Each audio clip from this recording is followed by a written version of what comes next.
चरण स्पर्श यदि हुआ तो बार बार इच्छा होने लगती थी। और मान लीजिए 5 लोग आए, 3 ने प्रणाम नहीं किया, 3 ने प्रणाम किया, 2 ने नहीं किया, तो मन में क्या आएगा?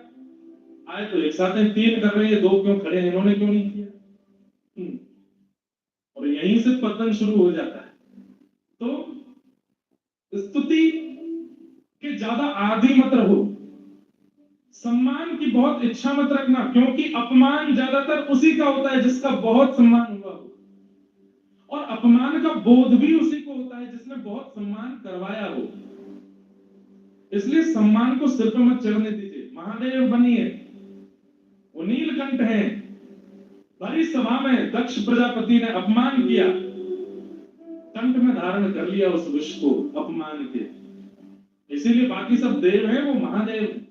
सम्मान से बचिए बंधुओं।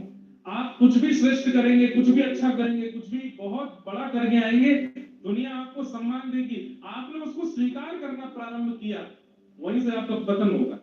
ठीक है, लोग आपको प्रेज करते हैं, आपकी प्रशंसा करते हैं, आपके लिए अच्छा बोलते हैं, आपको सम्मान देते हैं, वो उनको करने दे, आप उसको स्वीकार मत कीजिए। हाथ जोड़ के सिर झुका करके उसी समय अस्वीकार कर दीजिए।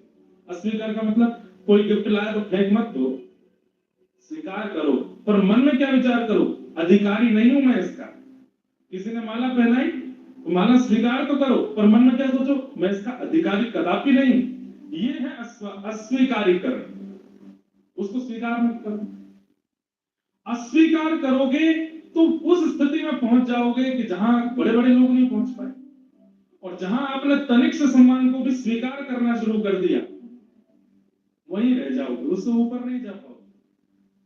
इसलिए इंद्र के मान का एक कारण तो ये हम सबको समझाने के लिए है कि भाई स्तुति जब प्रिय लगने लगती है ना, तो इंद्र जैसा स्वभाव भी हो सकता है एक दिन की भगवान की स्तुति हो रही है, ये इंद्र को स्वीकार नहीं हो रहा है, कहीं ऐसा हम ना कर बैठे, इसलिए ये बात बताई जा रही है। और दूसरा पक्ष बहुत सुंदर है। दूसरा पक्ष क्यों सुंदर है? बीच बीच में ये देवता भगवान के पास आते रहते हैं। तो एक बार इंद्र ने भगवान को यमुना जी के तट पर आकर के प्रणाम किया, बोले भगवान आप कितनी सुंदर लीला चल रही है ब्रज में, हम तो देख करके आनंदित हो रहे हैं।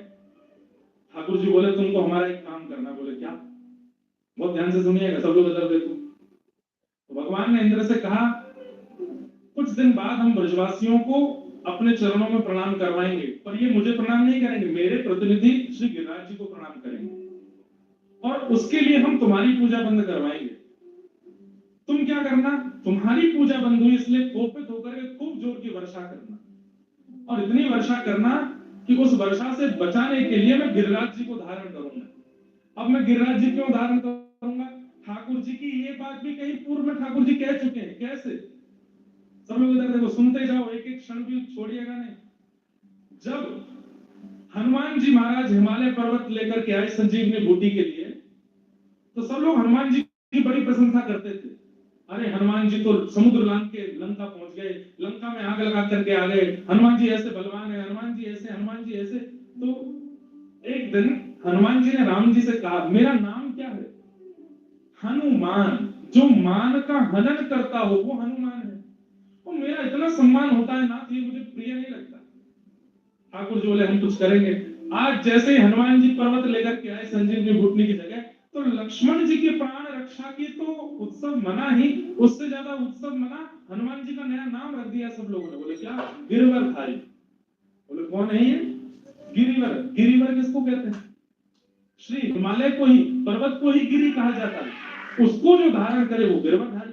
तो गिरिवरधारी गिरधारी गिरधारी गिरधारी कहकर के हनुमान जी को पुकारने लगे। हनुमान जी रोते हुए गए राम जी के पास, मुझे ये मान अच्छा नहीं लग रहा, कुछ कीजिए ना। ठाकुर जी बोले चिंता नहीं करो, द्वापर आने दो।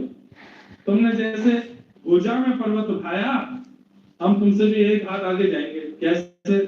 60 वर्ष की आयु में बाम भुजा की इकन्नी उंगली के नख पर पर्वत धारण करेंगे। तो जो नाम तुमको अभी दे दिया है द्वापर में, हमारा हो जाएगा। फिर कलयुग में जब कभी भी गिरधारी कहा जाएगा तो तुम्हारा स्मरण नहीं करेंगे लोग, हमारा स्मरण करेंगे। हनुमान जी बोले मेरा बहुत बड़ा उपकार होगा ना, तो मेरे ऊपर ये काम कर देना। तो ठाकुर जी ने इंद्र को ये बात बताई, बोले हमको गिरिराज जी धारण करने हैं, ताकि कलयुग में गिरधारी नाम से लोग हमको ही जाने। ये हनुमान जी को हमने वचन दिया।